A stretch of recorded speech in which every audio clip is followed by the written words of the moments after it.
The most beautiful love story you will see today, Elon Musk and Lizzy. Dear viewer, before we begin, take a quiet moment to subscribe. These stories are meant to find you.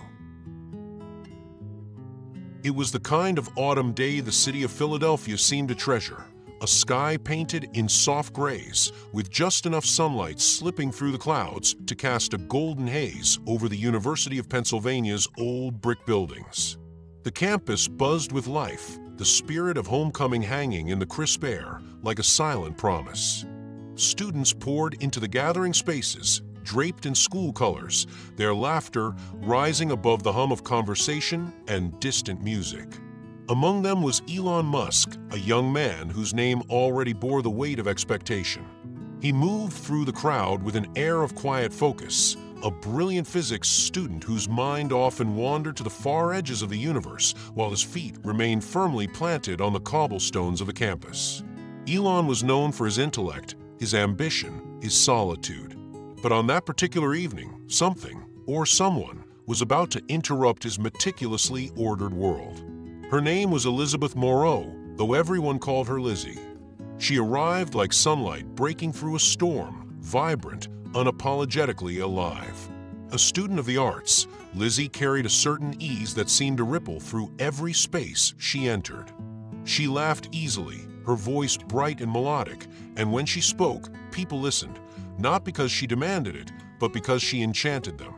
Their paths crossed at the university's homecoming celebration, a lively, unpretentious gathering beneath a canopy of string lights.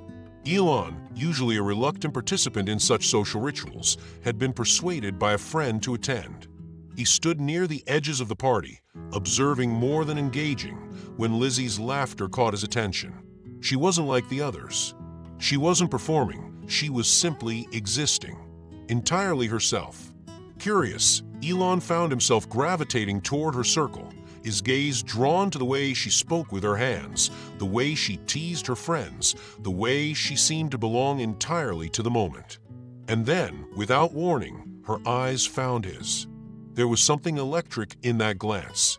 Lizzy tilted her head, studying him, a playful curiosity dancing in her expression. She approached him as if they had already been acquainted, her steps light and unhurried. "You look terribly out of place," she said, her voice tinged with amusement. "Do you always wear that face at parties, or is this a special occasion?" Elon's lips curved into a reluctant smile, caught somewhere between surprise and intrigue. "I suppose I'm more suited to quieter rooms," he admitted, his voice soft, edged with self-consciousness. "Well, that's a shame," Lizzy replied, folding her arms, "because you're missing quite the evening." There was no hesitation in her words, no carefully measured distance. Lizzy was fully present, her attention a rare and beautiful thing. Elon, accustomed to people seeking him out for what he might become, rather than who he was, felt something shift. They drifted into conversation with ease, their banter light, but quickly giving way to more meaningful exchange. They spoke of their families, Elon's complicated, layered with silent expectations, Lizzy's modest, stitched together by love and resilience. He shared his fascination with space and the possibilities that lay in distant galaxies. She told him about her love for painting, how she could spend hours lost in the simple act of mixing colors. "And what is it that you're chasing?" she asked, her eyes not merely curious, but searching. Elon hesitated. He had been asked this question countless times before, but never like this. Never by someone who seemed genuinely interested in the answer. "I guess I'm chasing something that lasts," he said, almost to himself. "Something bigger than I am." Lizzy studied him for a moment, then, with a soft smile, said, "Well, I hope you catch it. But don't forget the things that happen along the way." Before the evening faded, Elon found the courage to ask for her number. Lizzy handed it to him, with a half-teasing glimmer in her eyes. "Call me," she said, her tone light, but something in her gaze was serious, as though she already knew he would. The next day, Elon did call, and she answered, her voice bright, as though she had been expecting him. They spoke for hours, finding unexpected common ground. Music, for one. Despite their different worlds, they both loved classical compositions, Bach for him, Debussy for her. They swapped stories about old films, how each carried a favorite scene, a favorite line that somehow lingered far longer than a movie itself. It was all so natural, so disarmingly easy. When Elon nervously invited her to the cinema later that week, Lizzy accepted without hesitation, her voice carrying that same joyful certainty. "Yes," she said, "I'd like that very much." Their first outing was simple, a quiet movie theater, popcorn shared between them, their shoulders brushing in the dark. Yet the simplicity of it made it sacred. They laughed at the same moments, exchanged knowing glances, and when the credits rolled, neither of them wanted the evening to end. As they stepped into the chilly night air, Elon hesitated. Words seemed too small for what he felt. But Lizzy, always attuned to the subtleties, stepped forward and wrapped her arms around him in a warm, lingering embrace. "Thank you," she whispered. Elon held her a little tighter, unwilling to let the moment slip away too quickly. When they finally parted, it was not with casual goodbyes, but with the quiet pull of two souls already yearning to return to each other. The kind of departure that carries with it the silent certainty, this is not over. Something had been set in motion that neither fully understood, but both instinctively trusted. It was the start of something rare, fragile yet powerful. A spark that would not flicker out. And as Elon watched Lizzy walk away that night, her scarf dancing in the wind, he realized something with an almost fearful clarity. His life had just changed. He didn't know how or to what end, but he knew it had begun. There's something quietly beautiful about the way new love unfolds, not in grand declarations, but in the rhythm of everyday life. That's how it was for Elon and Lizzy. What had begun as a spark at the homecoming celebration soon grew into something steady, something neither of them could name yet, but both felt pressing beneath their skin. They began to weave their days together. Lunches in tucked-away cafes, where Lizzy would carefully mix cream into her coffee, while Elon watched, half listening to the clatter around them and fully absorbed by her. Afternoons in the university library, where they sat across from each other, Elon buried in physics journals, Lizzy sketching in the margins of her notebooks. It didn't matter if they spoke or sat in silence. There was comfort in simply being near each other. Lizzy introduced Elon to her world, the world of brush strokes and gallery walls, of laughter that echoed through crowded exhibition rooms. He found himself following her through galleries, his gaze lingering not on the art, but on her. He admired the way her fingers traced the air, describing colors and movement, her voice rich with passion as she explained what the pieces meant to her. She was endlessly curious, delightfully bold. And when she invited him to gatherings with her friends, bohemian dinners, poetry readings, impromptu music nights, he accepted, though he often stood quietly on the fringes, watching her move with ease among people who welcomed him but didn't quite understand him. She would gently draw him in, her hand slipping into his, as if to say, "You belong here, too." But as the days settled into rhythm, the differences began to surface. Elon's world had always been measured by ambition, expectations, and lineage. His mother, a woman of sharp poise and deep social roots, had a future already sketched for him, a life shaped by legacy, status, and the silent, invisible lines that marked the boundaries of his class. It was during one quiet evening, over tea in his mother's pristine sitting room, that those lines were made painfully clear. "She's lovely, I'm sure," his mother said, folding her napkin with precision. "But Elizabeth, she's not from our world, Elon. You understand that, don't you?" Her voice was calm, but the weight of her disapproval filled the space like a storm waiting to break. Elon looked down at the untouched tea, his throat tightening. He wanted to defend Lizzy, to explain that her warmth, her vibrancy, her way of seeing the world, all of it mattered more than any social standing. But the words stayed lodged in his chest. His mother's silence often spoke louder than her words. Later, as he walked Lizzy home, the ache of that conversation lingered like a shadow. Lizzy, sensing his distance, gently tugged his hand. "You've gone quiet," she said softly. He hesitated, then admitted, "It's my family. They don't understand." Lizzy stopped in the middle of the sidewalk, autumn leaves swirling around their feet. She tilted her head, studying him. "I'm not afraid of them," she said simply. "But are you?" Her honesty disarmed him. They sat on the steps of her apartment building, sharing pieces of their lives as the city hummed around them. Lizzy spoke of her childhood in a modest home filled with music and mismatched furniture. Her memories were stitched together with the sound of her father's old record player and the warmth of Sunday dinners, where love always mattered more than appearances. Elon found himself drawn to her simplicity, to the way she made even the smallest memories feel profound. But the outside world crept in. Whispers on campus, quiet judgments. Some questioned why someone like him, a man with wealth, with a carefully paved path ahead, would choose someone like her. They faced it together, standing shoulder to shoulder against the quiet waves of disapproval. In the solitude of his dorm room, Elon began to question everything. What was he really chasing? The future his family expected? The towering success that seemed to loom just beyond his reach? Or was it this, a life with Lizzy? A life that, though perhaps less grand on paper, shimmered with a kind of joy he'd never known? One evening, as the city lights shimmered beyond the library windows, Lizzy turned to him with a quiet boldness. "I'm not interested in something temporary," she said. I want the kind of love that stays. Even when it's hard, even when people don't understand. I want something real. No Musks." Her words hung between them, a gentle but firm invitation. Elon met her gaze, something inside him settling. He realized he didn't want to spend his life building empires only to find them empty. He wanted what they had: late-night walks, quiet meals, the comfort of her hand resting in his. They began to imagine a shared future. A little house, cluttered with books and paintings.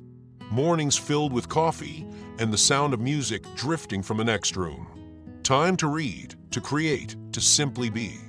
The tenderness between them grew in the smallest gestures, the way they walked through the city holding hands, the way Lizzy brushed a stray hair from Elon's forehead when he was lost in thought, the way he stayed up late just to listen to her talk about the colors she saw in her dreams.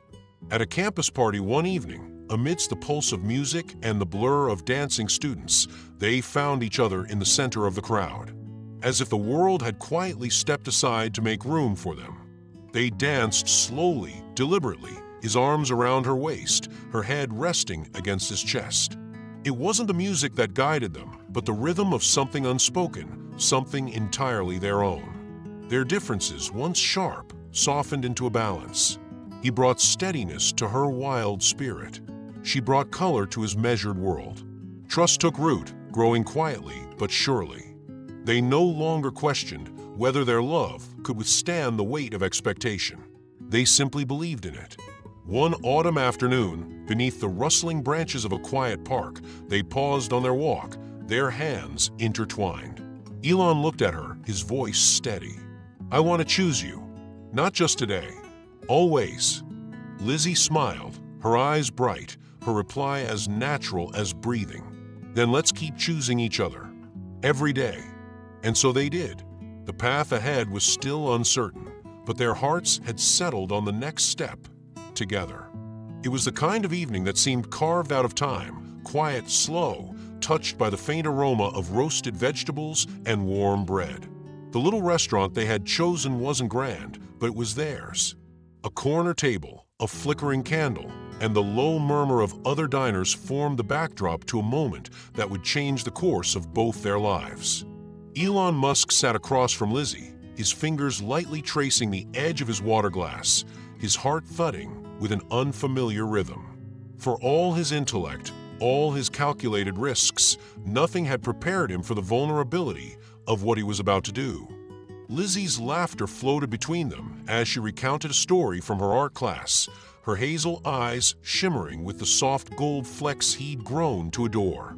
Her voice, rich and lively, settled into the quiet places in him where ambition and pressure usually lived. He had carried the small ring in his pocket for days, waiting for a perfect moment that, he now realized, would never come. Perfect didn't matter. Lizzy mattered. He set down his fork, cleared his throat softly, and reached for her hand. "Lizzy," he began, his voice steady but tender. "There's something I need to ask you. Something I've known in my bones since the day you walked across that crowded courtyard and looked at me like I wasn't invisible." She stopped, her breath catching, her fingers tightening around his. "I don't know where life will take us, but I know I want to walk there with you. Always. Will you marry me?" The question, simple in its form, carried the weight of all their shared moments, of coffees, libraries, quiet walks, and silent promises. For a heartbeat, Lizzy said nothing. Her chestnut waves framed her face as her head tilted slightly, and her lips trembled into a soft, disbelieving smile.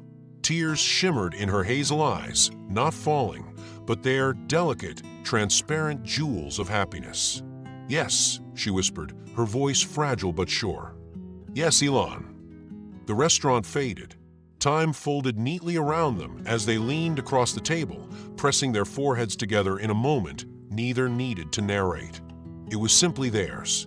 But life, they would soon learn, was not always so kind to simple joy. When Elon told his family, the words met a wall of composed silence. His mother, ever poised, ever deliberate, offered a tight smile that failed to reach her eyes. "That's surprising news," she said, her tone a careful blade wrapped in silk. "Elizabeth seems pleasant, but you must understand, Elon, some choices carry long shadows." She didn't need to say more. The message hung in the space between them. Lizzy did not belong. Not to their circles, not to their legacy, not to the life they had quietly mapped out for him. Elon's jaw tightened, his breath shallow. He had anticipated resistance, but the cool dismissal still stung. When he told Lizzy, she listened quietly, her thumb gently brushing the back of his hand. "So they don't approve," she said, not as a question, but as a fact laid bare. Elon searched her face for anger, for wounded pride, but found only sadness, gently worn, like the softness at the edge of an old painting. "I don't care," he said, his voice firm. "I care about us." Lizzy offered a small, grateful smile, but her gaze drifted thoughtful. "It's not just about us, though. Families they're a part of the story, even when they hurt us." For the first time, Lizzy's certainty wavered, not in her love, but in the storms that might follow.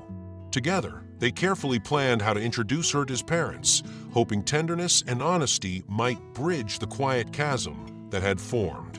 The meeting was civil, but heavy with unspoken judgment. Elon's mother greeted Lizzy with polite distance, her handshake cool, her words measured. Lizzy did her best to meet the moment with grace, answering questions with warmth, but her chest tightened under the weight of quiet scrutiny. She noticed the glance his mother exchanged with another relative, a glance that said, "She doesn't quite fit." Elon's hand found hers beneath the table, his thumb drawing slow, calming circles against her skin. That simple touch anchored her. It said, "I choose you. I see you." They left that day with no arguments, no raised voices, just the cold, sterile space of polite rejection. And somehow, that felt worse. Later that evening, as they sat on the worn steps outside Lizzy's apartment, the street lamps casting golden halos around them, she let the hurt rise to the surface. "I thought maybe if they really met me, they'd see I love you. That it would matter." Elon's arm tightened around her. "It matters to me. That's enough." Her own family, in contrast, welcomed Elon with the kind of affection that needed no performance. Her father's handshake was firm and warm, her mother's embrace immediate. They shared stories over simple meals, laughed easily, and made room for him in their modest home, as though he had always belonged. Elon, unused to this softness, found himself quietly humbled. He realized that love did not require grand halls or flawless lineage. It required presence. It required sincerity. In the days that followed, the strain began to show. For the first time, they disagreed, not about their love, but about the weight of the world pressing against it. "Are you willing to walk away from them, from everything they've built for you?" Lizzy asked one night, her voice low but urgent. Elon didn't hesitate. "Yes. If it costs me you, then yes." His certainty steadied her. Even in the face of rejection, Even with the cold shadow of disapproval trailing them, they chose each other. It wasn't a choice wrapped in fairy tales or sealed with the blessing of the world. It was quiet, steadfast, and utterly real. One autumn afternoon, sitting hand in hand beneath the amber canopy of a small city park, they sealed their decision. Without approval, without fanfare, but with hearts fiercely aligned, they would continue. They would build a life, not from the materials of privilege, but from the raw, sturdy fabric of shared devotion.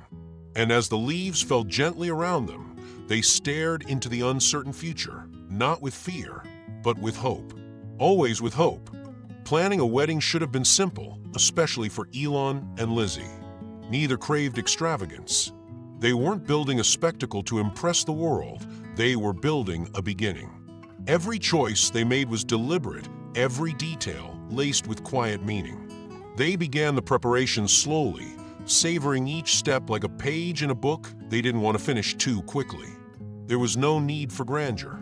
Instead, they filled their days with soft decisions, a bouquet of wildflowers rather than imported roses, handwritten invitations instead of embossed calligraphy. They wanted the day to feel like home, like them. Lizzy spent long afternoons searching for the right dress. The stores were filled with shimmering fabrics, complicated cuts, and glittering embellishments that didn't feel like her. She grew restless until she found it, tucked away in a small vintage shop on a quiet street. It was delicate, with soft lace and simple lines, reminiscent of a photograph she cherished of her grandmother's wedding day. The dress wasn't perfect, but neither was life, and that made it beautiful. When she slipped on, standing in front of a modest mirror, her breath caught. It wasn't about how she looked, it was about who she was becoming. She traced the fabric with gentle fingers, her heart steady. Elon, in his way, focused on finding the right space for the ceremony. He rejected grand halls and pristine gardens. He wanted something smaller, warmer, a place that felt like a secret shared. He found it in a sunlit library on the edge of campus, where the walls smelled of old books and the windows bathed the room in soft afternoon light. It was perfect not because it was grand, but because it was theirs. They invited only the people who truly mattered, Lizzy's family, a handful of close friends, a quiet few from Elon's side. The list was short, the feelings deep. Together, they planned every detail, weaving their shared history into the fabric of the day. The music would include the lullabies Lizzy's mother sang to her as a child, the ones Elon now hummed absent-mindedly when they walked through the city. The decorations would be simple: autumn leaves, soft linens, a few candles placed just so. It was a celebration, yes, but more than that, it was a gentle affirmation of who they were. Lizzy practiced her song in the quiet of their apartment, her fingers dancing over the keys as Elon sat nearby, his eyes never leaving her. She played not for perfection, but for memory, for the sound that would stay with them long after the day had passed. When she finished, Elon rose, crossing the room in a few quick steps, and pulled her into his arms. "You make everything feel like home," he whispered. They spent long evenings dreaming aloud about their future. A small house with creaking floors, a kitchen that always smelled like coffee, afternoons spent reading side by side. They laughed about the things that might go wrong and savored the quiet certainty of the things that would go right. Yet, the shadow of Elon's family still lingered. The conversations with his mother remained sharp, careful. Each phone call became a test of his patience, each word from her laced with disapproval. "She deserves more," his mother insisted. "She deserves stability, security, things love can't always guarantee." "She deserves me," Elon replied, calm but resolute. "And I choose her." The arguments no longer rattled him. He had found his anchor. Lizzy, ever the gentle bridge, made quiet efforts to soften the edges of those strained relationships. She spoke to his parents with patience, her voice steady even when hers was the only warmth in the room. She never forced their approval. She simply offered kindness and left space for them to find their way back. In a quiet, intimate moment one evening, Elon presented her with a pair of simple, intertwined rings. No ceremony, no audience, just the two of them, standing barefoot in their small kitchen. He slipped the band onto her finger, his hand steady, his gaze unwavering. "This is ours," he said softly. "No one else has to understand it." Lizzy, eyes shining, returned the gesture, her fingers trembling just enough to remind them both of the depth of what they were promising.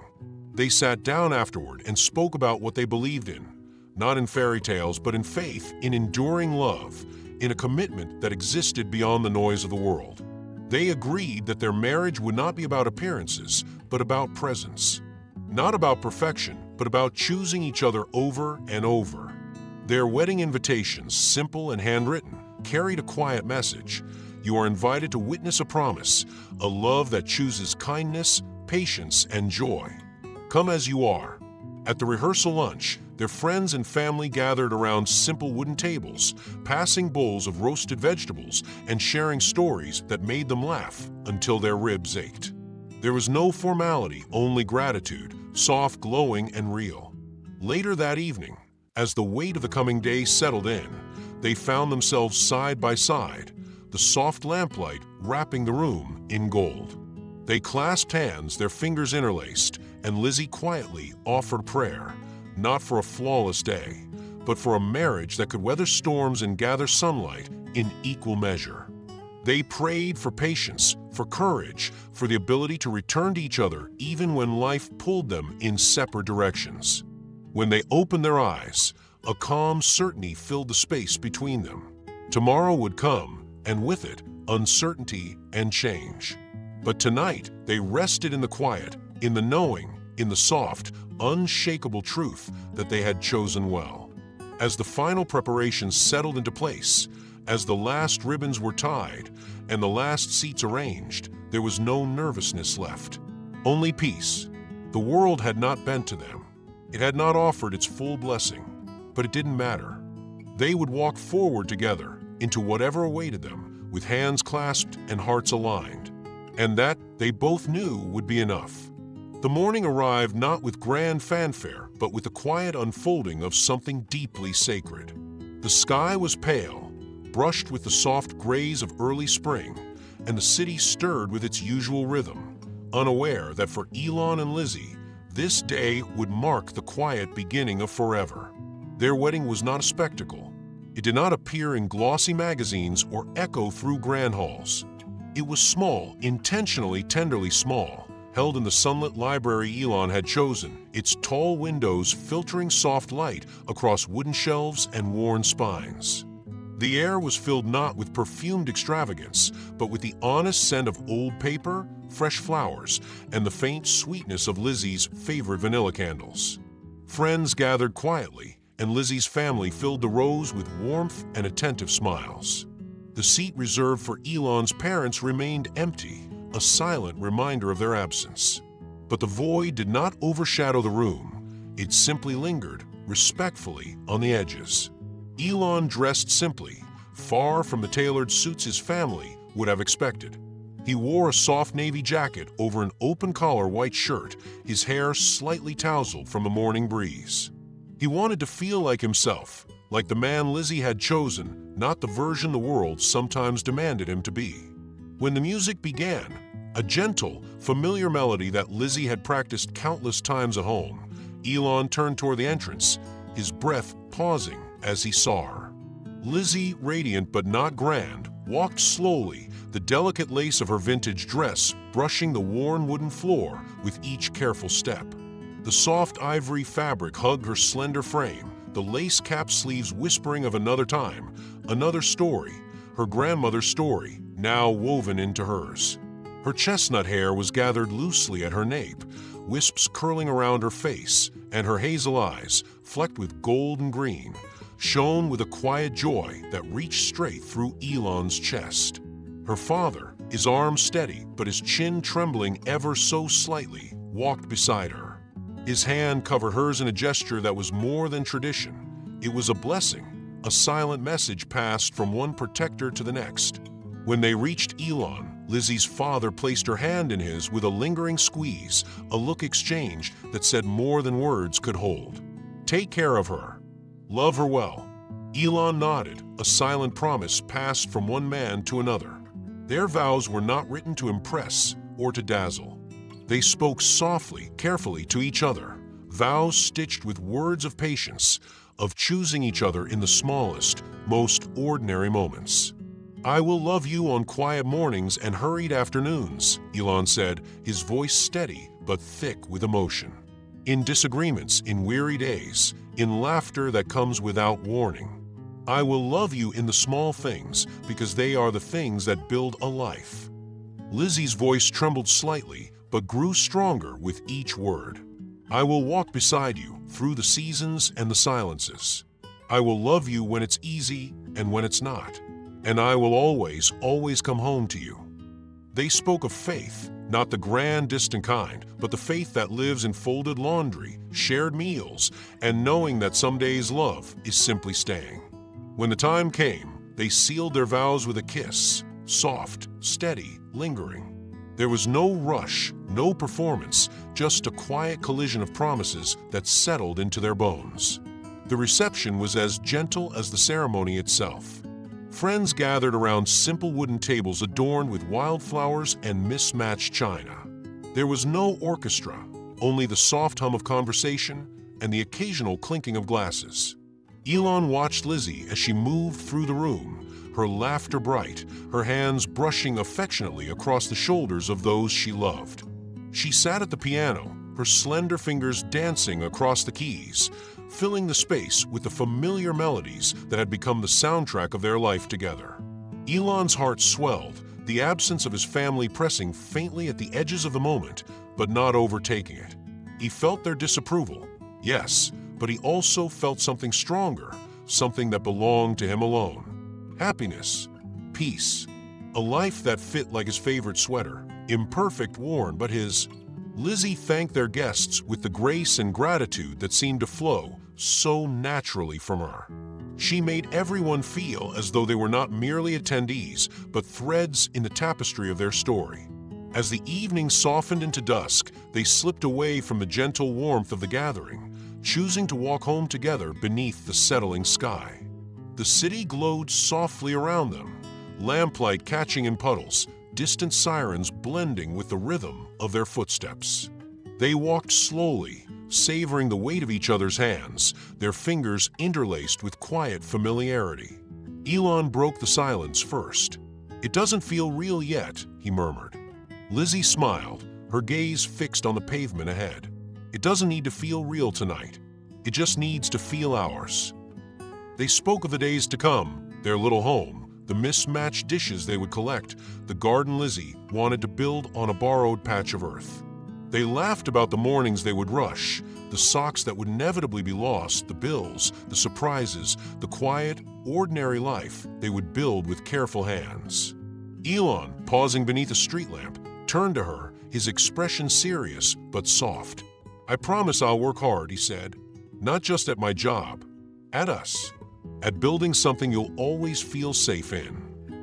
Lizzy reached up, brushing her thumb across his cheek, her touch feather-light. "I already do." The world didn't roar for them. There were no grand send-offs, no applause trailing into the night. Just two people walking home together, with sleeves slightly wrinkled, shoes damp from the evening streets, hearts settled in a love they both knew would need tending.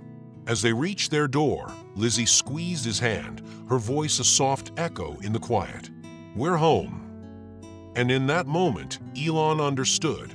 The day had been simple, the promises soft-spoken, but the love they had sealed was vast, steady, and ready for all that life would bring. The apartment was small, barely more than 2 rooms stacked over creaking floorboards, but to Elon and Lizzy, it felt vast with possibility. The walls were pale, still empty, and the windows groaned softly when the wind pressed against them, but the space pulsed with something new, a life beginning, written not in grandeur but in sincerity. They unpacked their modest belongings slowly, their laughter echoing off the bare walls. Elon carefully placed their favorite books on a single wooden shelf, while Lizzy tucked wildflowers into an old glass jar, setting it by the window as if to claim the space with a breath of beauty. It was not much, but it was theirs. Elon threw himself into work almost immediately, balancing long days and late nights as he paid his tuition and covered their living expenses. The weight of responsibility sat heavily on his shoulders, but it was softened by purpose, by the image of Lizzy waiting for him at home, by the knowledge that each hour worked was an hour invested in the life they were building. Lizzy, too, found her rhythm. She began teaching art classes at a small community center where the paint streak tables and chattering students filled her days with color and challenge. She returned home each evening with stories that danced on her tongue, of students who surprised her, who struggled, who found joy in creation. She spoke of them with a light in her eyes that made Elon pause and marvel at how deeply she loved what she did. Their routines quickly filled with small, unspoken rituals. Early mornings meant shared coffees, often rushed, their hands brushing as they reached for the same mug.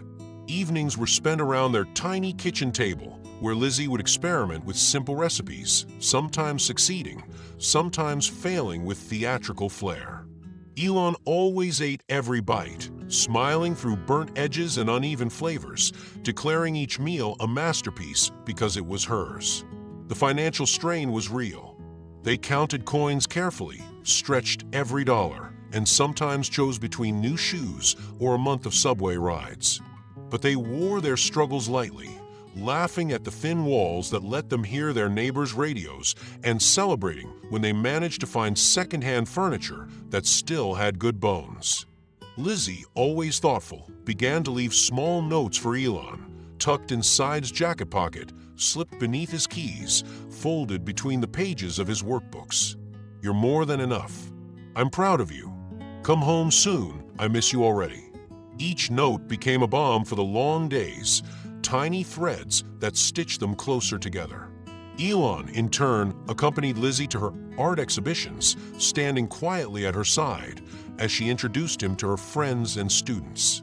He wasn't from her world, not entirely, but he belonged in her life, and that mattered more. He watched her speak about her work with such passion that it left him breathless, and when others complimented her, he felt a swelling pride that reached the deepest parts of him. Their bond deepened, not in grand gestures, but in the steady, often unseen sacrifices. Elon offered his weekends, his energy, his quiet devotion. Lizzy offered patience, gentle reminders to rest, and the kind of unwavering belief that carried him through the exhaustion. Even in the tightest seasons, they carved out joy. They took long walks in the park, sometimes in silence, sometimes in bursts of laughter, their hands always intertwined. They spent afternoons curled beneath blankets, reading aloud to each other, pausing to discuss characters as if they were old friends. Their apartment, with its peeling paint and drafty windows, became a sanctuary. Its imperfections wrapped around them like familiar arms, and the chipped teacups and mismatched plates became symbols of a life not perfect, but perfectly theirs. One afternoon, an unexpected email arrived, an offer from SpaceX. Elon read the message twice, his heartbeat a steady roar in his ears. It was more than just a job. It was an open door to the future he had quietly chased. When he told Lizzy, her face lit up with a joy so pure it softened the weight of his hesitation.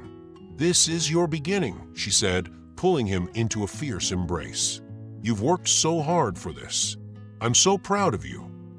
Her faith in him became the foundation upon which he would stand.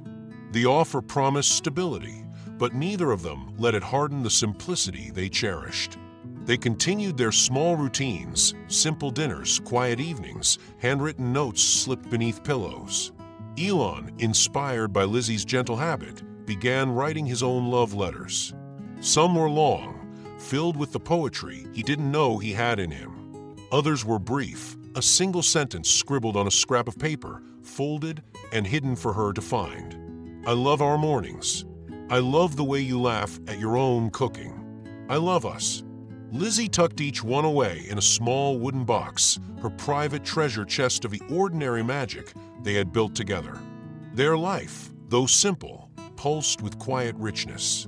They found contentment in folding laundry together, in sharing old stories, in the simple exchange of knowing glances across crowded subway cars. On cold nights, they would press close beneath thick blankets, their breath visible in the chilly apartment air, their bodies a refuge against the draft that slipped through the window panes. The challenges didn't vanish, but neither did their joy. They leaned into each other, carrying the weight together, their love worn like a favorite sweater, soft, warm, familiar, stitched with shared history. One evening, as the city glimmered beyond their window, they stood side by side, watching the lights flicker like distant stars. Elon slipped his arm around Lizzy's waist, pulling her close. "We don't have much," he murmured. Lizzy leaned her head against his shoulder, her smile soft. "We have everything."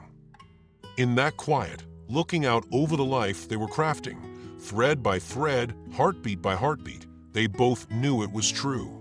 What they had was enough. What they had was theirs. The desire to grow their family had not arrived with fanfare or careful planning. It had come quietly, like a leaf drifting to the ground, natural and inevitable. Elon and Lizzy would speak of it between coffee cups, while folding laundry, while watching the city from their small apartment window. "Someday," Lizzy had said softly, her head resting on Elon's shoulder, "it would be lovely to have a little one filling this space with laughter." Elon had smiled, brushing his lips against her temple. "I'd like that. Someday." But someday soon became now. They began at first with quiet anticipation, a shared hope, unspoken but deeply felt. They imagined the curve of a crib against the wall, the softness of small hands clutching theirs. They held each other through late-night conversations about names and nursery colors, their hearts stretching toward a future they could almost touch. But the months passed, and the silence where there should have been new life began to speak louder than either of them dared to. The first worry came gently, an eyebrow raised in curiosity, a faint hesitation. "Maybe it just takes time," Lizzy said, her voice deliberately light. Elon agreed. They both wanted to believe that. Yet when more time passed without change, the soft edge of concern sharpened. Together they sought answers, stepping carefully into sterile offices and beneath the cold glow of fluorescent lights. The doctor's tone was kind but precise as he suggested further tests. Elon noticed the subtle tightening in Lizzy's posture as she nodded, her hand gripping Elon's a little too tightly. "We'll figure it out," he whispered to her in the parking lot afterward. "Whatever it is, we'll find a way." Lizzy smiled, but there was a question hiding in her eyes, one she didn't yet speak aloud. As the tests unfolded, Lizzy clung to hope, but she could feel Elon's growing unease, even as he tried to mask it with careful optimism. She saw it in the way he lingered over articles late into the night, in the way his words became too carefully chosen. They returned to the doctor's office one afternoon under a low, gray sky. The results came wrapped in a quiet the room could barely hold. The doctor's mouth moved, but the words settled around them like thick fog. "Leukemia." Lizzy's mind clutched at the syllables, trying to make them fit, to make them small enough to carry. For a long moment, neither of them spoke. The weight of the diagnosis sat heavily between them, an unwelcome guest that had arrived without invitation. Elon reached for Lizzy's hand, gripping it as if by sheer will he could anchor her, protect her, undo what had just been said. Inside, his heart splintered, but Elon did not allow his grief to find the surface. He pressed it down deep, focusing instead on action, on doctors' treatments, schedules, on something, anything that could be solved.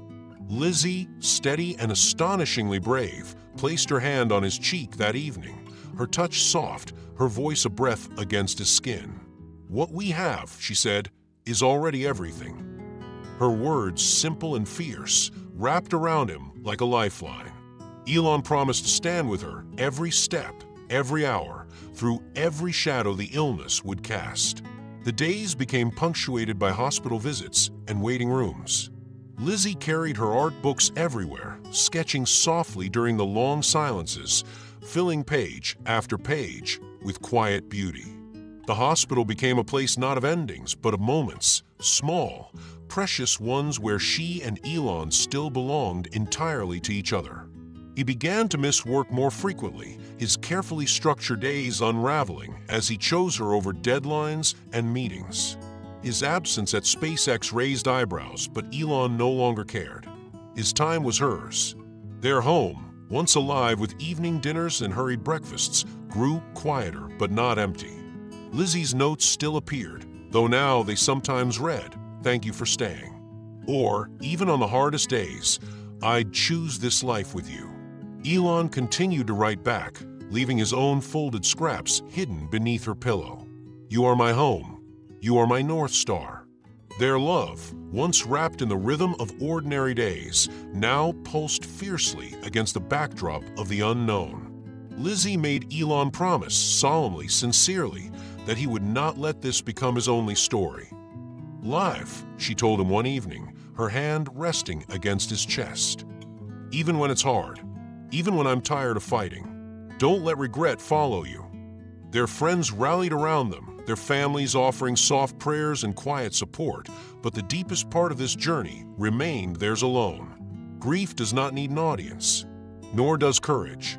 In the sterile hush of the hospital, Lizzy's smile never lost its lightness. She made the nurses laugh, coaxed warmth into the cold walls, and found beauty in the smallest of moments. A good book, the way the afternoon light settled on the windowsill, the sound of Elon's footsteps in the hallway. Elon was always there, holding her hand, brushing back loose strands of her chestnut hair, listening to her heartbeat in the quiet. There were nights when fear pressed hard against his ribs, when the weight of her illness threatened to pull him under. But she would squeeze his hand, her hazel eyes steady, and remind him, "What we have is everything." And in those moments, he believed her. The world outside moved on, cars passed, people hurried, seasons changed, but inside their small hospital room, time slowed, softened, crystallized. One evening, as Lizzy dozed beside him, her hand still resting in his, Elon sat in silence, watching the rise and fall of her breath, the curve of her smile even in sleep. His heart ached with a tenderness so vast it eclipsed his sorrow. There, beneath the soft hum of hospital machines, with her books stacked neatly on the bedside table, and the distant scent of lavender clinging to her scarf, Elon understood something he hadn't before. The future was uncertain. The road ahead would not be easy. But this was their life. And even here it was full. Even here it was beautiful. The sterile scent of the hospital became a quiet, constant part of their days, a background hum that Elon no longer noticed. The soft beep of machines, the shuffle of nurses' shoes, the faint creak of the leather chair where he spent most nights, they all became the soundtrack of their life together now. Lizzy's hospital room was filled with small signs of her stubborn warmth. A jar of wildflowers she insisted on keeping fresh, her favorite books stacked by the window, folded blankets in gentle colors she said made the room less cold. Even as her body grew frail, the room pulsed with her spirit, bright, resilient, softly alive. Elon became her shadow. He rarely left her side, save for a quick cup of coffee or a brief meeting when absolutely necessary. The work he had once guarded so fiercely now fell second to her. He read to her for hours, his voice steady even when his heart faltered. Poetry mostly, and old lyrics from songs she loved.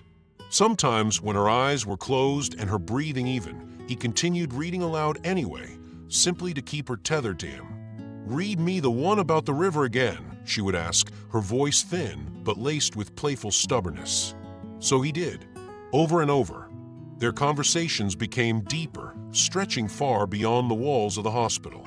They spoke of the memories that mattered, childhood afternoons, the smell of rain-soaked streets, the sound of the record player in her father's kitchen. They painted futures they both knew they might never see, but they built them anyway. Long summers by a lake, tiny hands clasped in theirs, quiet dinners in a home they would one day fill with music. It was Lizzy who, one evening, resting her head against Elon's arm, made a request that surprised him. "You should talk to your father," she said, her thumb tracing slow circles on his wrist. "Not because you have to, but because you'll wish you had." Elon's jaw tightened. It was a door he had locked long ago, his pride sealed against the quiet ache of old wounds. "I don't know if I can," he confessed. "You can," Lizzy whispered.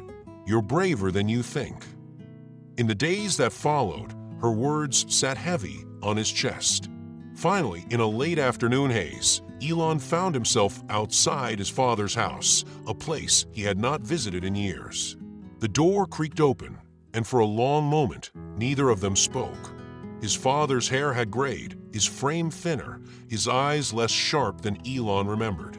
When Elon finally explained, haltingly, awkwardly, about Lizzy, about the costs they could no longer shoulder alone, his father's response was not what he had expected. His father, usually a man of sharp conditions and hidden ledgers, simply said, "Of course I'll help." There was no calculation, no lecture, just a quiet offering, raw and unconditional. Something in Elon's chest loosened.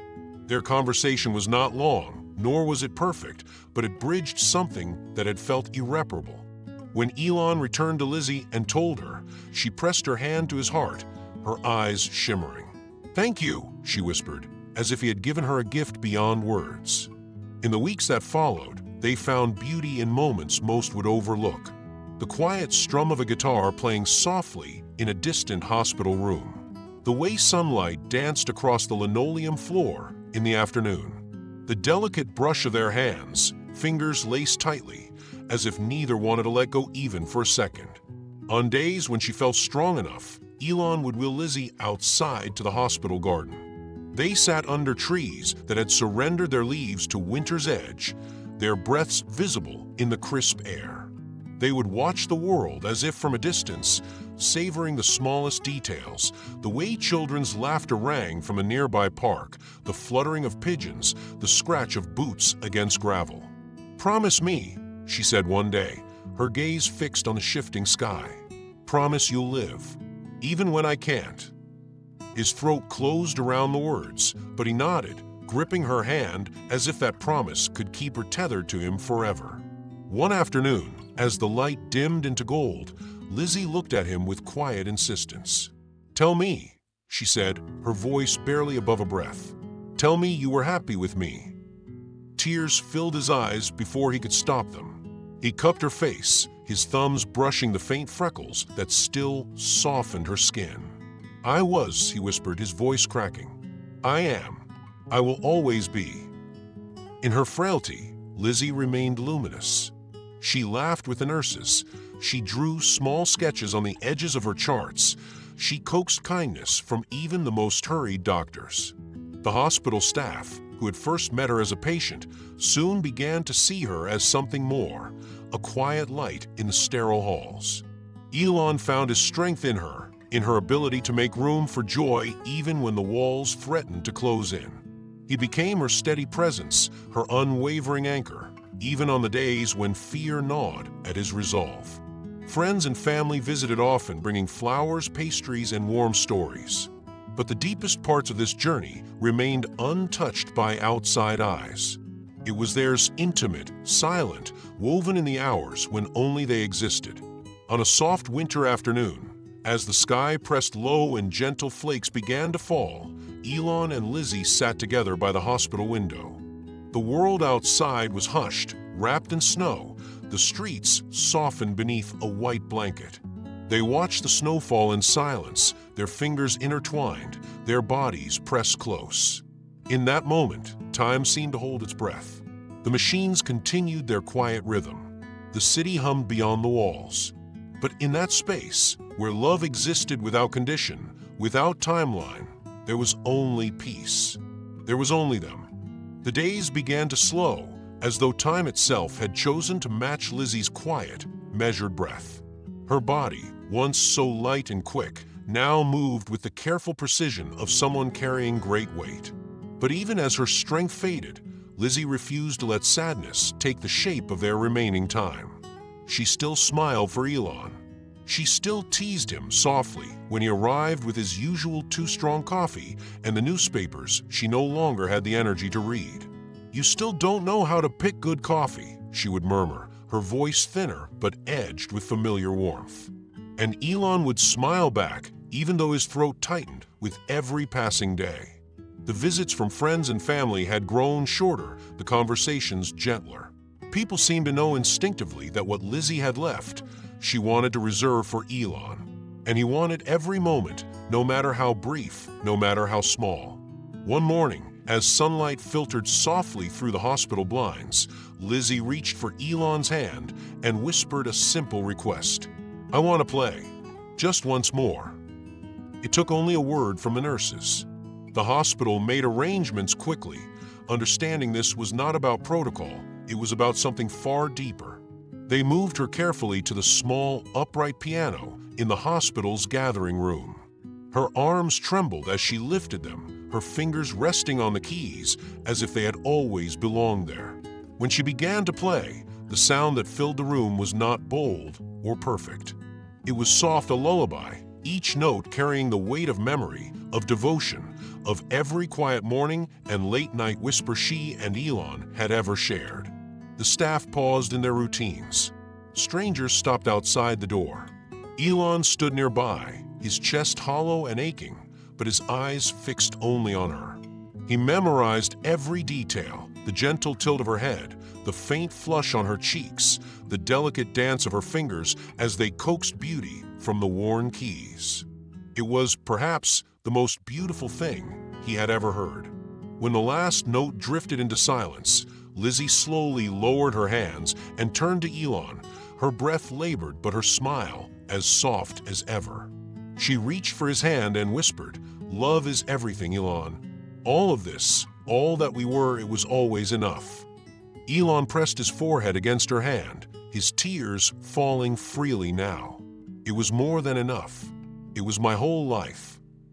She looked at him with a quiet fierceness, her voice trembling but clear. "You must keep living, studying, creating, growing. You promised me." "I promise," he said, though the words felt impossibly heavy.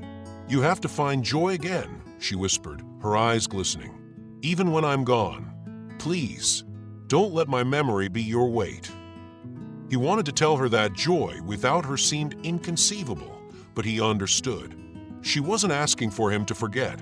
She was asking for him to carry her with lightness, to make her memory a place of peace, not sorrow.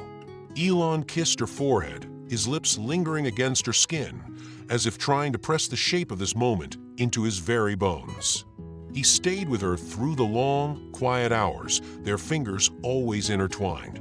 One evening, the doctor spoke to Elon gently, his words measured and kind. The time left was not long. The body was growing too tired, too slow. Elon sat by Lizzy's side, his thumb brushing over the inside of her wrist as if by touch alone he could steady her, keep her here just a little longer. When Lizzy was awake, he asked if she would like to go outside again. "Yes," she whispered, a faint smile appearing. "One last walk." Wrapped in soft blankets, he carefully pushed her wheelchair through the hospital garden. The winter air was sharp but crisp, the sky painted in pale blues and silver clouds. They strolled slowly, savoring every step. They spoke, not of the illness, not of the hospital, but of their beginning. "Do you remember?" Lizzy asked, her voice playful and sweet despite the strain. "The homecoming dance. I thought you'd never smile." "I remember," Elon said, his heart tightening. "I smiled the moment you looked at me." They recalled the coffee shops, the late-night walks, the tiny apartment filled with second-hand furniture and wildflowers in glass jars. They spoke of the life they had built, small but fiercely loved. At the end of their walk, they sat beneath a tree, bare but still beautiful against the winter sky. Elon knelt beside her, his hands cupping hers, his eyes searching hers as if to gather every remaining second. "I'm not afraid," Lizzy said softly, "because I had this. I had you." Her breath was shallow, but her expression was serene, her body wrapped in quiet acceptance. Elon could not speak. His voice would not come. "I'll always be here," she said, her fingers curling weakly around his. "In every sunrise, in every note of music you hear, in the way you laugh, in the way you love again someday." Elon pressed his lips to her hands, then to her forehead, his tears falling unchecked. "I'll carry you," he whispered. "Always." As the snow began to fall softly around them, Lizzy's eyes slowly drifted closed, her breathing steady, peaceful. Her hand remained in his, warm, present, tethering him to the love they had shared.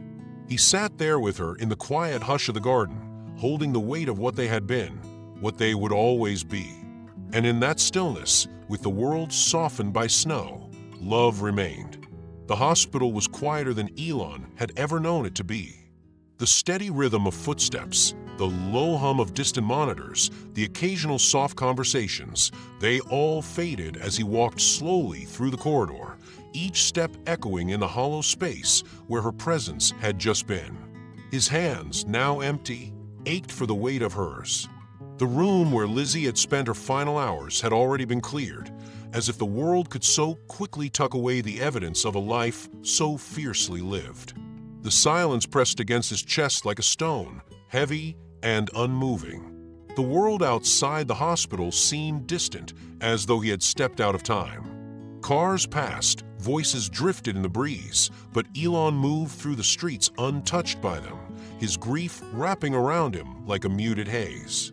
It was as if the world had paused, quietly waiting, unsure of how to proceed without her. When he arrived at their apartment, the ache sharpened. The door creaked open to the familiar scent of home, coffee grounds, old paper, and a trace of the vanilla candles Lizzy loved. Everything was exactly as they had left it. Her scarf draped over the back of the chair, the half-folded blanket on the couch, a sketchbook open on the table, mid-thought, as though she might return at any moment to finish the line. Elon moved carefully through the apartment, each object a fragile relic of their life together. He trailed his fingers across her books, the chipped mug she favored, the piano where her music still seemed to linger in the air. Then, as he pulled open the drawer of her writing desk, he found them. The letters, neatly folded, some tucked beneath the pages of her favorite poetry books, others hidden in the pockets of his jackets, some even slipped between the sheets of his notebooks. She had known. She had prepared for this. With trembling hands, he unfolded the first one, the ink slightly smudged, her handwriting small and familiar. If you're reading this, I want you to know I'm not really gone. I'll always be where the light falls, where music plays, where your coffee tastes just a little too bitter because you never let me sweeten it. Tears welled in his eyes, but they didn't fall in great waves. Instead, they came gently, steadily, as though they had waited for this quiet permission to arrive. He moved from letter to letter, each one a tender map of her love, of her unshakable belief in his life beyond her. Live, Elon. Not for me, but because you must. Because there's still music you haven't heard, and places you haven't seen, and laughter waiting for you. You carry me always. The house no longer felt empty. It pulsed with her presence, woven into every letter, every note. In the following days, he visited her father, carrying the weight of Lizzy's last wishes. They sat across from each other in the living room, surrounded by photographs of Lizzy at every stage, her childhood smile, her teenage sketches, the day she graduated. Elon, with a soft, steady voice, shared Lizzy's final words of gratitude, her unwavering love for her family. The older man, silent at first, eventually rose and pulled Elon into a quiet, unshaken embrace. There were no grand speeches, no need for carefully chosen words. The hug said everything: you are family. You were hers. You will always be ours. Returning to work was a delicate step, a slow unfolding of his life in the world beyond grief. The hum of the office, the rhythm of meetings, it all moved around him like distant echoes.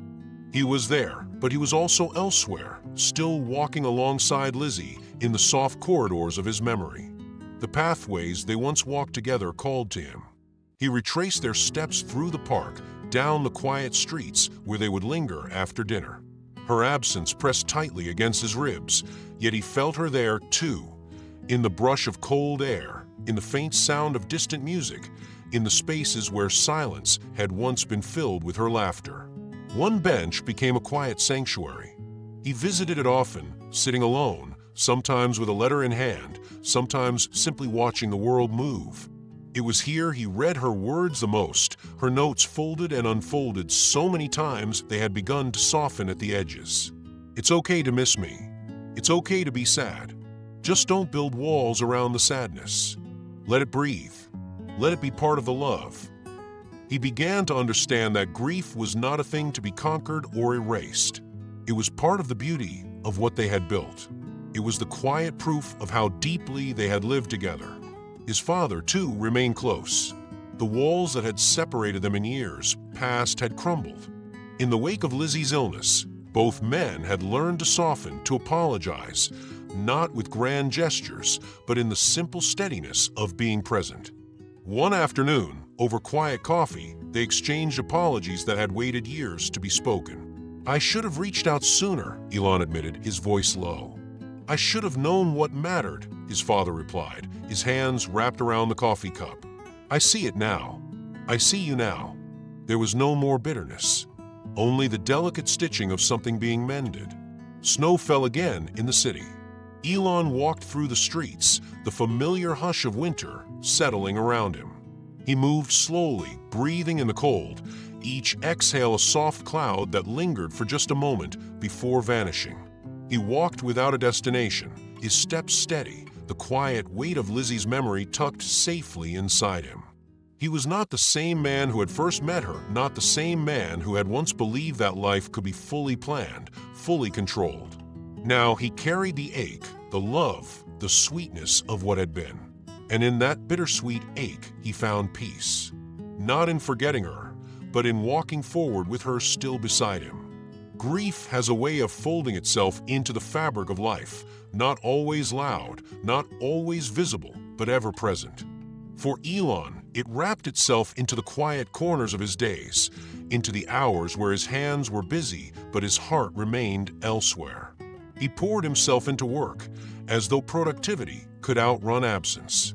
His days lengthened into nights filled with technical designs, endless meetings, and pages of data that never truly silenced the ache.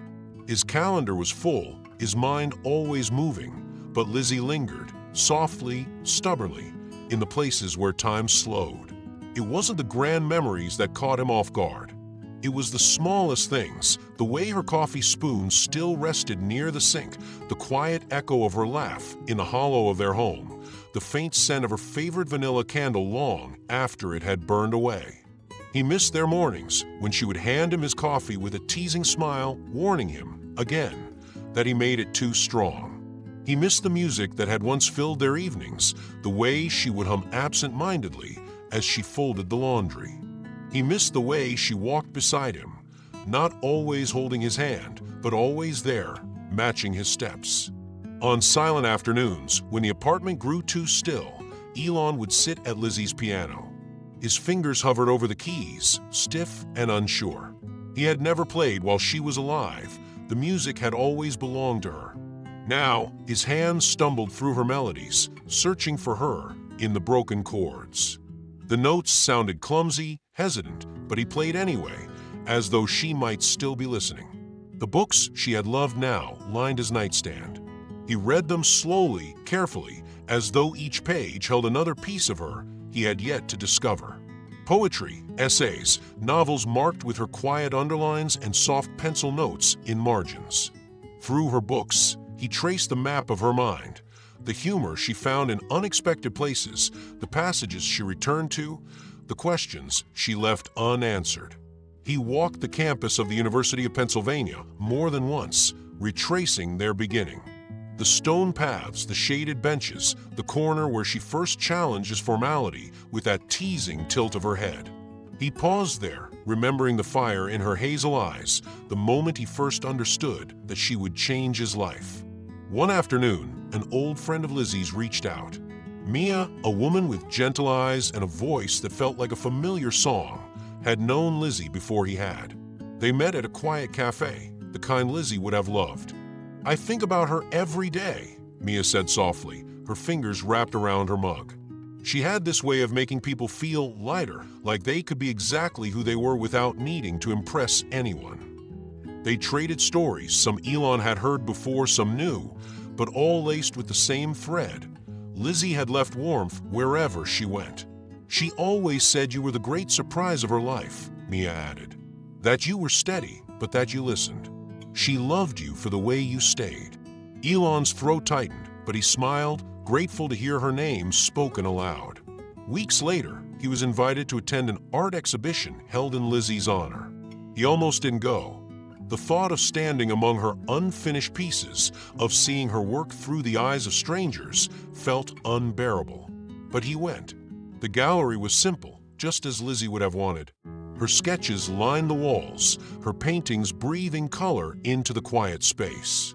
Elon walked slowly from one piece to the next, his fingers brushing the edges of the frames as though to steady himself. Some pieces he recognized, paintings she had made during their long afternoons together, sketches she had shown him, half laughing, unsure if they were good enough. Others he had never seen, works she must have completed in the private hours she didn't share with him. Tears gathered in his eyes, but he let them fall quietly, without shame. She was there, in every line, every brushstroke. Her hands, her heart, her way of seeing the world. She had never truly left. His relationship with his father, once a fractured bridge, grew into something steady. They met often now, sharing meals, walking in silence, sometimes speaking, sometimes simply being. His father, now gentler, would ask about Lizzy, not out of politeness, but out of genuine curiosity and perhaps quiet regret. One evening, as they shared coffee, his father cleared his throat. "I didn't understand what you had," he admitted. "Not then. I see it now, and I'm sorry I didn't see it sooner." Elon nodded, not out of obligation, but with sincere forgiveness. There were things they had both left unsaid for too long. Now, there was no need to carry them any further. Over time, Elon began to understand what Lizzy had meant when she whispered, "Love is everything." Love did not disappear. It didn't dissolve with the weight of absence. It remained, transformed into something quieter but no less real. He felt her in the cold morning air, in the rhythm of his footsteps on the same streets they had walked together, in the pages of her books, in the echo of her music. Grief no longer chased him. It accompanied him, folded into the softness of memory. One winter evening, as the snow fell softly around him, Elon sat on their favorite bench in the park, her last letter in his pocket. He closed his eyes and breathed deeply, letting the silence settle around him. For the first time in months, a small smile formed on his lips, not because the pain was gone, but because gratitude had found its place beside it. He missed her. He always would. But the love they had built, the life they had shared, remained, steadfast, quietly present, and forever enough. Time, as it often does, moved forward, not in great strides, but in soft, measured steps. It didn't heal Elon in the way people so often promised. Healing, he realized, wasn't the absence of grief. It was learning to carry the weight of it with a kind of quiet dignity. Elon no longer woke, expecting to find Lizzy in the kitchen, humming as she prepared coffee. The sharp pang of her absence softened into something gentler, a constant presence that no longer tore him apart but quietly settled beside him, like a familiar shadow. He began writing to her. At first, it was only a few lines scribbled on loose paper, letters he didn't intend to keep. But as the days passed, the letters grew, filling pages, entire notebooks. He told her about his work, his moments of doubt, the books he was reading, the quiet victories she would have celebrated with him. "I saw the first snowfall today," he wrote in one letter. "It reminded me of that afternoon in the garden. I still carry you there, you know. I still hear you in the snow." The letters became a sanctuary, a place where he could speak to her without hesitation, without the weight of silence pressing back. They weren't written to escape grief, but to live alongside it, to keep Lizzy threaded through the days that continued without her. His walks in the park became part of his rhythm again. The bench they had loved remained his destination, a place where he could sit quietly and simply exist with her memory. It wasn't just a routine, it was a return, a way of honoring the space they had shared. One afternoon, as he crossed the familiar path toward the bench, he heard soft music drifting through the air. A child sat nearby, their small fingers clumsily coaxing a melody from a portable keyboard. Elon paused. It was the same song Lizzy used to play, the one that had become their lullaby. The child looked up briefly, unaware of the significance, and continued playing.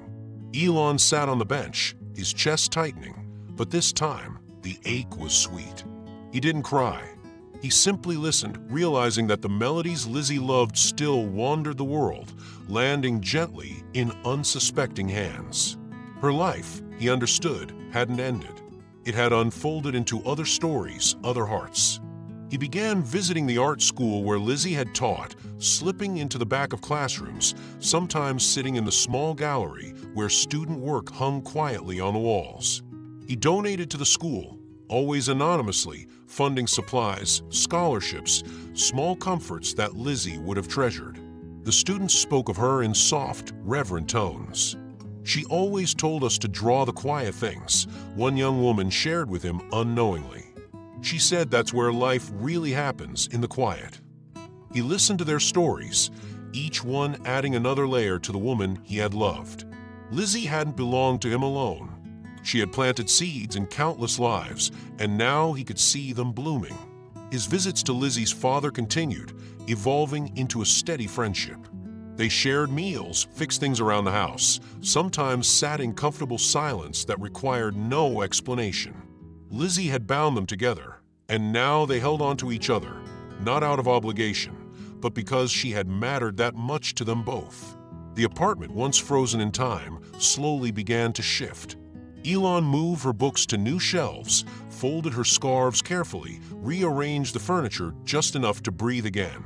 He kept the piano exactly where it was, the sketchbooks stacked nearby. He didn't erase her presence. He simply made space for his own life to continue alongside hers. The sharpness of longing dulled, becoming something tender. He missed her fiercely, but the memories stopped cutting. They became soft places he could return to without falling apart. When young colleagues at work began to ask him for advice, not about technology, but about life, he found himself speaking from the quiet wisdom Lizzy had left behind. "Be patient," he told them. "Don't rush past the small moments. They're where the real things live." They listened, not knowing that the woman who had taught him these truths now lived in the folds of his memory, in the softness of his voice when he spoke of love and loss. Lizzy's legacy wasn't a grand monument or a name etched in stone. It was in the way Elon now walked through the world, with gentler steps, with deeper listening, with a steady faith that even the quietest lives leave lasting echoes. There were days when he was sure she was near, in the pages of a book she had once underlined, in the brush of wind against his collar, in the faint scent of vanilla candles in unfamiliar places, in the sound of piano keys drifting from an open window. Love hadn't vanished. It had simply changed shape. On a late autumn evening, as the sky faded into soft blues and the first stars stretched awake, Elon walked the long path home. The air was cool, the streets lightly dusted with fallen leaves. He carried no letters in his pocket that day. He didn't need to. He paused at the bench, feeling the familiar weight of her absence, but also the steady presence she had left behind. For the first time in a long while, he didn't feel alone. He felt her, not in memory alone, but in the quiet, invisible ways love remains. In the breath between footsteps, in the hush of twilight, in the heartbeat that had learned to carry both sorrow and gratitude side by side. And as he walked home, a quiet peace settled in his chest. Lizzy was gone, yes, but Lizzy was also everywhere. Years had passed, not all at once, but in the slow, steady way that life insists on moving forward, even when the heart wishes it would linger. Elon found himself walking familiar streets on a crisp afternoon, the same winter air brushing against his face, unchanged, though so much within him had shifted. His steps carried him back to the old park, to the bench that had quietly held his sorrow, his memories, his unspoken conversations. The bench was still there, weathered but sturdy. As he sat down, the wind curled around him, its chill oddly comforting. It was the same wind that had tugged at Lizzy's scarf on those long walks when she would pause mid-sentence just to watch the leaves tumble. The same wind that had ruffled her chestnut hair as she leaned into his side, content simply to be near him. Elon let his hands rest on his knees, his gaze wandering over the bare trees, their branches etched against the soft gray sky. He closed his eyes briefly and allowed the memories to return, not with sharpness, but with a quiet softness. He retraced the steps of their first meeting, every detail still alive in his mind. He could hear the teasing lift in her voice when she questioned his seriousness. He could see the way her hazel eyes sparkled with curiosity and quiet mischief. The way her smile had been an invitation, not just a conversation, but to life itself. Those memories no longer hurt. They settled over him like a warm shawl, comforting, familiar. On impulse, he wandered back to the University of Pennsylvania campus. The stone paths welcomed him, unchanged, though now they were traveled by students whose stories were just beginning. He watched young couples walking hand in hand, their laughter spilling into the cold air, their heads bent together in private conversations. For a brief moment, Elon saw himself and Lizzy in them, not as ghosts, but as echoes. They had once been those students, moving through days with the belief that time was abundant and the future was theirs to shape. Instead of sorrow, Elon felt a quiet gratitude.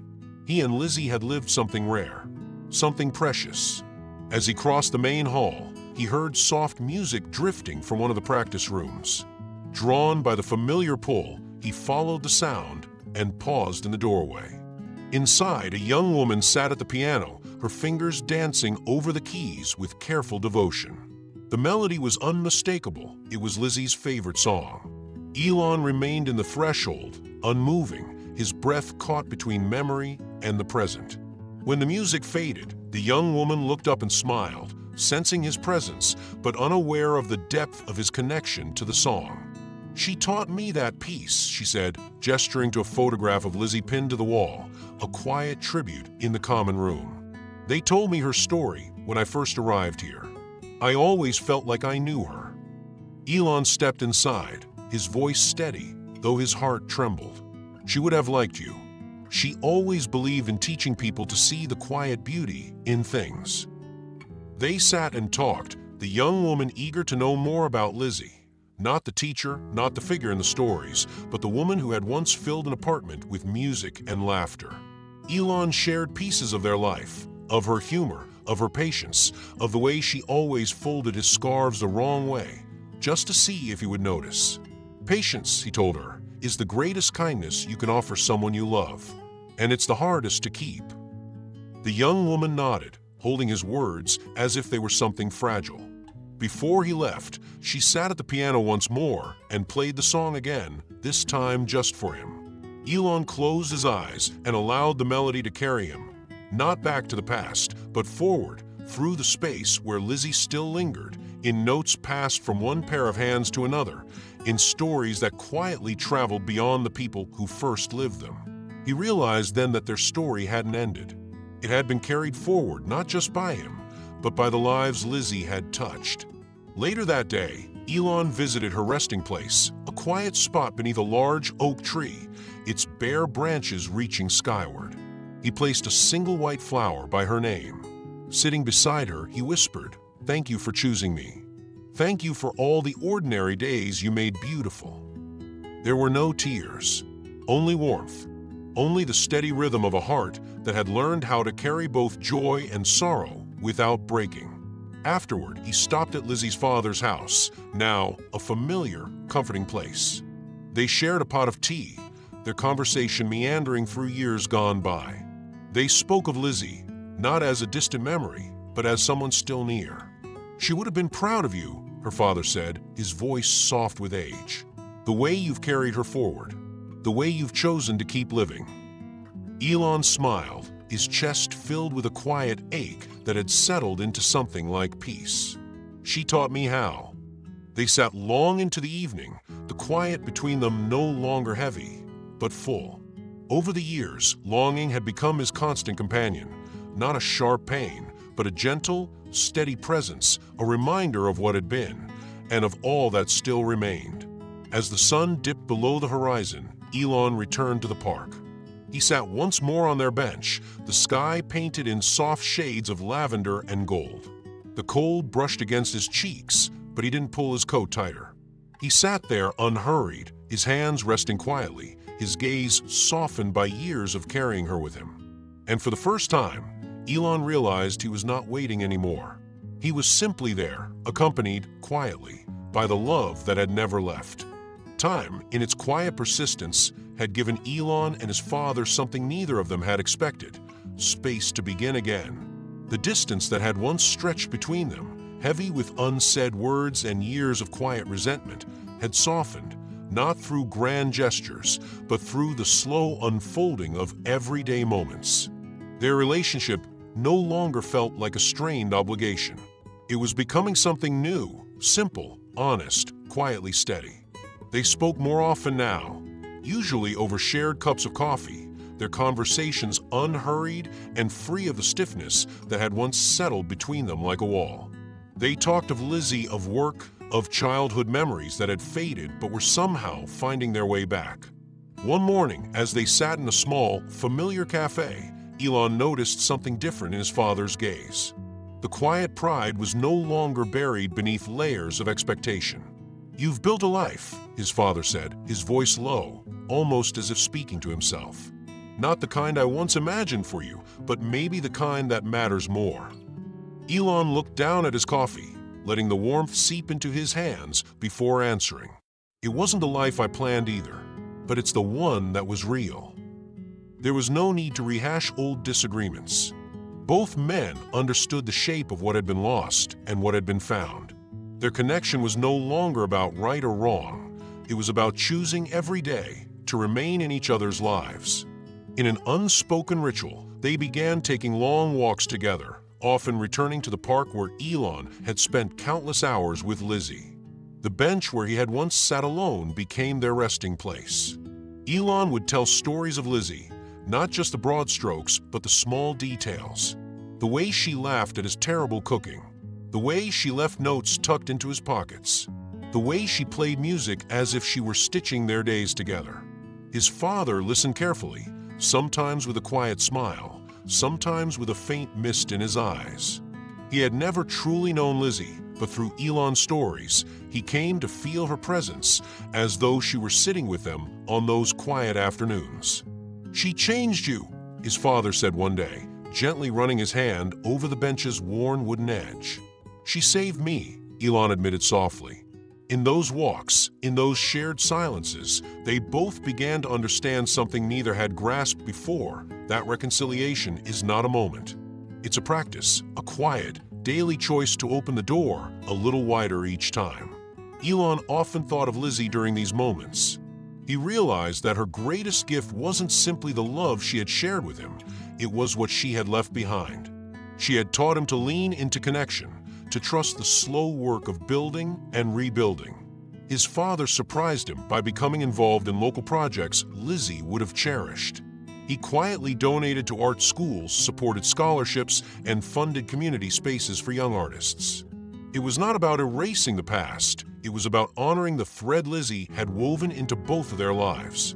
Elon continued his anonymous contributions, ensuring Lizzy's memory lived on through supplies, programs, and quiet opportunities offered to students who might never know her name, but would feel her impact. Their relationship transformed into something comfortable and sustaining. They didn't avoid the past, but they no longer carried it like a burden. Instead, they chose to carry gratitude for Lizzy, for the chance to begin again, for the delicate beauty of second chances. One autumn afternoon, as they walked beneath a canopy of fading leaves, Elon's father spoke with a softness that caught him by surprise. "I spent years holding you to a standard I didn't even understand," he said. "And in the end, you built something better than I ever could have planned for you." Elon's steps slowed. He looked over at his father, the man who had once seemed distant and unreachable. "I think we both built something better," he said quietly. His father's faint smile was enough. It was an acknowledgement, a mutual release from the weight of what could have been. As the seasons shifted, so did their rhythm. They became fixtures in each other's lives, not out of guilt, not out of duty, but out of choice. The apartment where Elon still lived carried Lizzy's essence in every corner, but it no longer felt like a shrine. It was alive, evolving, still hers, but now gently rearranged to make room for who Elon was becoming. He realized with a quiet certainty that Lizzy had always been teaching him how to live, how to let go without forgetting, how to build without erasing. The ache of missing her would always remain, but it no longer cut sharply. It had softened into a quiet companion, a steady hum that accompanied him as he moved forward. On one of their last walks of the season, Elon and his father paused by the bench as the sun dipped low, casting a warm, golden light across the park. They didn't speak much that day. Words had long since become unnecessary. Side by side, they sat, their hands resting comfortably on their knees, watching as the leaves drifted to the ground. There was no finality, no perfect conclusion, just a peaceful acceptance of where they had arrived. Elon breathed deeply, the air cool but familiar, and felt, for the first time, fully at ease. The past no longer weighed on him. The future didn't frighten him. What remained was a deep, steady gratitude for love, for loss, for the fragile, beautiful work of rebuilding.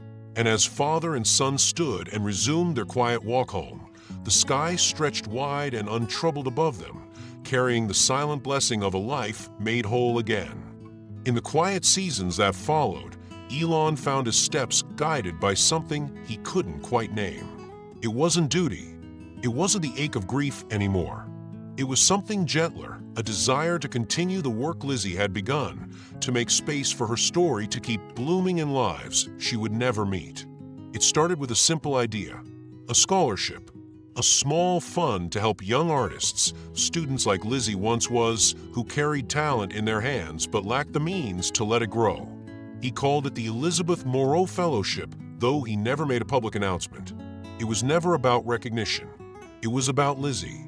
At first, the program reached only a handful of students. But even in its modest beginnings, Elon could feel something stirring. The letters he received from the recipients, scrawled in imperfect handwriting, often smudged with ink or paint, told stories of hope, of second chances, of dreams that now seemed within reach. Thank you for believing in me, even though you don't know me. I almost gave up, but now I can keep going. Elon read each one with quiet reverence, carefully folding them and placing them in a small wooden box, the same one where Lizzy had once kept his letters. He visited the art school often, walking the familiar halls where Lizzy's voice had once filled the rooms with soft encouragement and playful challenges.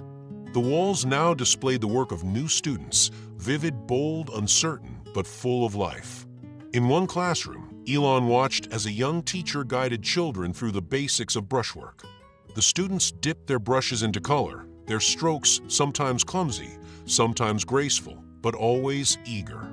She always said to start with the lightest color, one of the children told him, not realizing the origin of the lesson, because that's where the heart of the painting lives.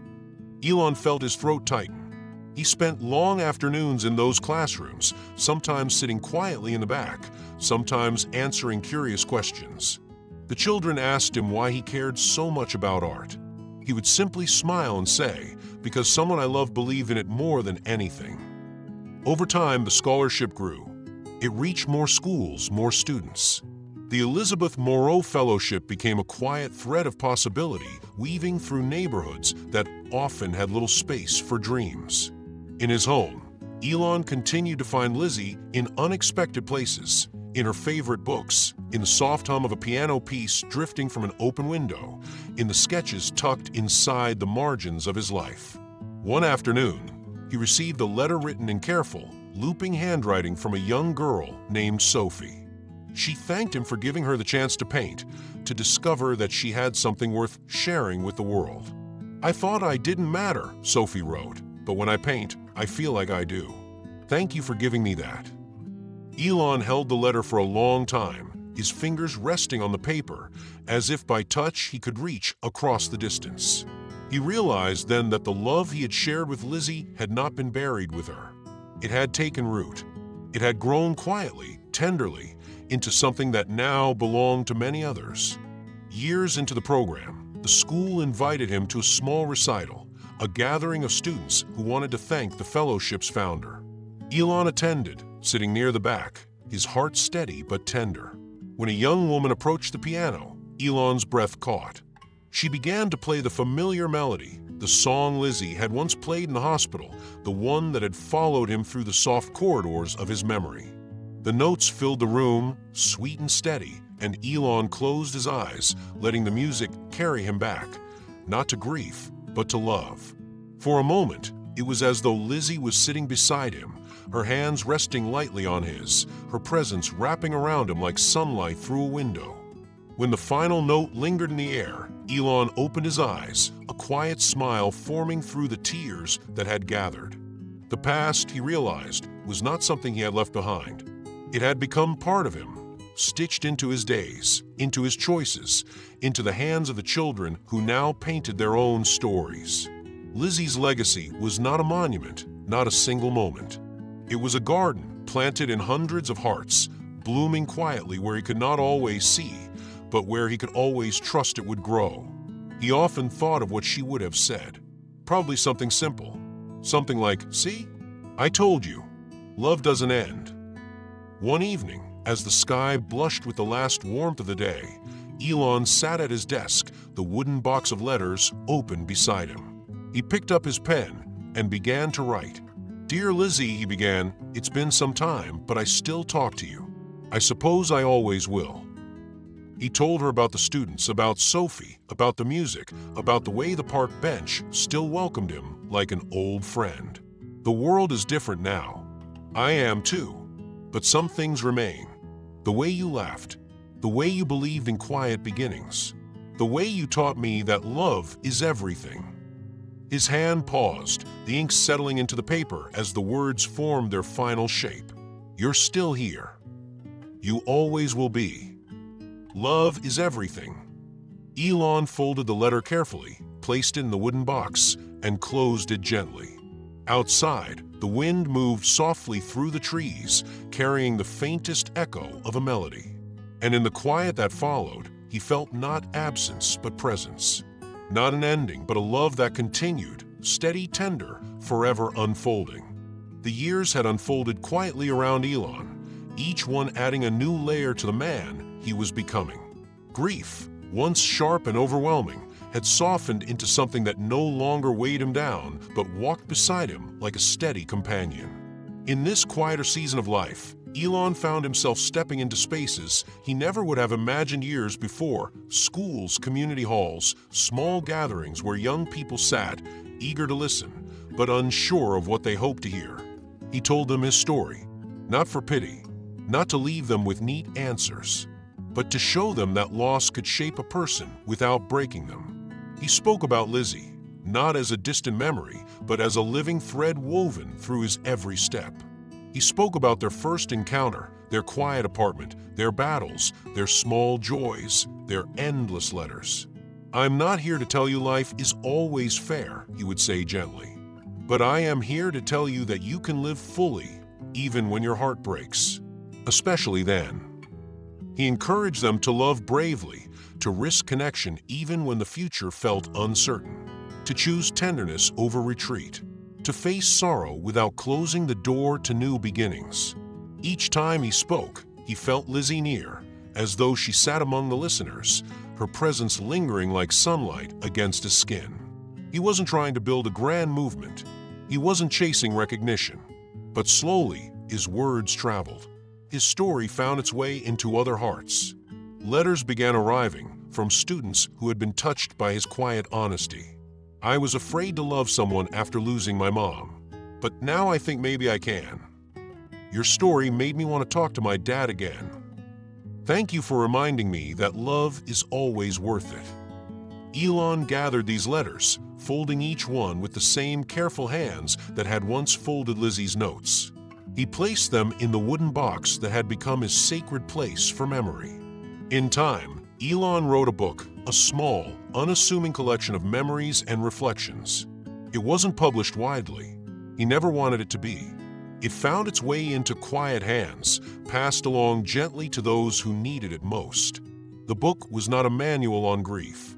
It was a soft invitation to keep living, to keep loving, to carry memories like lanterns rather than burdens. "I have learned," he wrote, "that sorrow can sit beside joy without canceling it. I have learned that even after goodbye, love does not leave." Even as his letters to Lizzy grew less frequent, they never stopped entirely. He still wrote to her, but now the ink settled into pages with a calmness that once eluded him. "You're still with me," he wrote in one. "But I think you knew I would find my way. You've always known more than I have." He began to reopen doors he had quietly closed. Old friends returned. New connections formed. He spent time with Lizzy's former students, listening to their stories, watching them grow into their own lives. Elon discovered beauty in mornings that unfolded slowly, in cafes where he lingered longer than he used to, in the distant sounds of the city humming just beyond his window. He had not gone looking for purpose. He had simply followed the quiet paths Lizzy had loved, and somewhere along the way, he realized he had found it. The bench in the park remained his steady place. It was no longer a shrine of grief. It had become a resting place for reflection, a space where he met himself again and again. He would sit there breathing in the soft air, the steady rhythm of life continuing around him. Sometimes he brought his book. Sometimes he brought nothing at all. Elon came to understand that living well was, in itself, an act of remembrance. That building a gentle life, one filled with kindness, patience, and small joys, was the truest way to honor those who had left. He did not try to outrun the ache. He learned to walk with it. The sharp pain of losing Lizzy had softened into a radiant kind of longing, one that shimmered quietly in the background of his days. When he watched children play nearby, their laughter rising into the open sky, he no longer felt separate from a world moving around him. He felt part of something larger, something that lasted beyond the reach of time. Lizzy's love had changed him. Her absence had shaped him. But her presence, her enduring, invisible presence, had carried him into a life that was still unfolding. One afternoon, as he sat on the bench with a cup of coffee in his hand, a small breeze stirred the leaves at his feet. He smiled, closing his eyes briefly. He didn't need to speak aloud. He knew she was there. She always had been. And somewhere within him, beneath the layers of grief and gratitude, he heard her voice again, as clear and steady as it had been on the day she said goodbye. "Love is everything." And he believed it. Time, as it always does, continued its gentle passage. The sharp edges of Elon's grief had long softened, and the years unfolded around him with a quiet grace. His hair, once thick and dark, now shimmered silver in the sunlight. His steps had slowed, but each one remained steady, measured, deliberate, like the rhythm of a life well lived. He still visited the park. It had changed over the years, as all places do. New benches, new trees, new faces, but the spirit of it remained. The familiar stone path still curved gently toward his favorite bench, the one where he and Lizzy had built a quiet sanctuary among the trees. Elon's hand rested on a small, weathered book, the poetry collection Lizzy had once adored, its cover worn, its pages soft from years of reading and rereading. The spine was cracked, the corners bent, but to Elon it was perfect, more beautiful for having been touched so often by memory. The book had become a companion, much like Lizzy's memory. Both had grown softer with time. Both had stayed with him through seasons of change, loss, and rediscovery. On this particular afternoon, the air was cool and tender. The wind stirred gently, brushing against Elon's face like the softest of hands. Sitting there, he carefully unfolded a final letter, a letter he had written that very morning, knowing somehow it would be the last.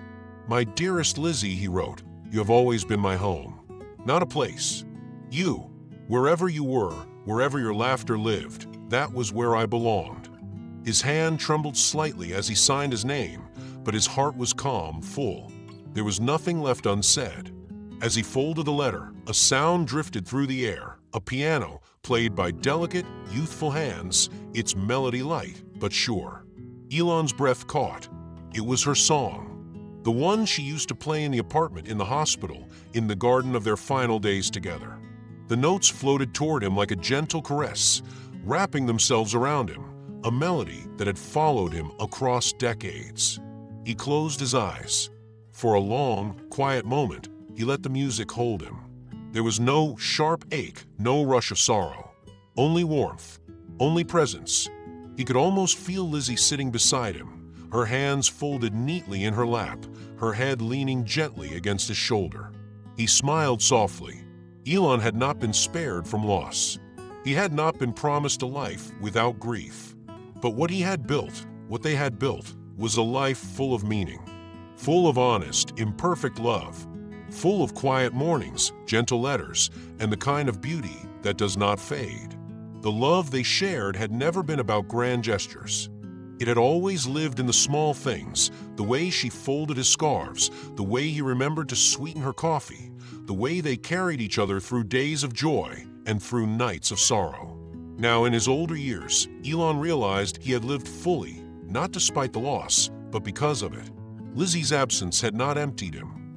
It had carved out space for deeper tenderness, for new connections, for the work that would carry her name forward. The scholarships, the quiet contributions, the music lessons, these were Lizzy's living legacy. Her laughter, her letters, her songs, they echoed in the hands of the children who now painted their own stories, who played her music without knowing its full weight. Love, he understood, was not confined to memory. It lived in the fruits that bloomed long after the seeds were planted. Elon's letters remained carefully preserved, his own quiet archive of a life intertwined with hers. He no longer wrote daily, nor did he need to. His conversations with Lizzy had become internal, stitched gently into the rhythm of his days. Watching the park's pathways fill with life, young couples walking hand in hand, children racing after falling leaves, Elon smiled, remembering his own steps, his own seasons. There were no final goodbyes, he realized. Love doesn't fade. It changes form. It moves forward, passes into other hands, into other hearts. It lingers in the silences, in the spaces where words no longer reach. Before leaving, Elon unfolded his final letter and placed it carefully on the bench. He tucked it beneath the poetry book Lizzy had once cherished, leaving both behind like a gift, like a thread for someone else to find. Perhaps a stranger would sit there, pick up the book, read the letter. Perhaps they would carry the story forward. Or perhaps not. It didn't matter. The wind stirred again as he rose, brushing gently against him, wrapping around his shoulders like an embrace. Elon closed his eyes for a brief moment and felt her there, not as a ghost, not as a distant ache, but as something quiet, steady, and beautifully present. He walked slowly through the park, his steps measured but sure. Love had carried him all these years. It had built him, shaped him, sustained him. It would continue long after his own story came to a close. The sky above stretched wide and soft, the sunlight warm on his face as he moved forward, carrying Lizzy, not as a weight, but as a light. Because after everything, Lizzy had been right. Love is everything, and love had remained.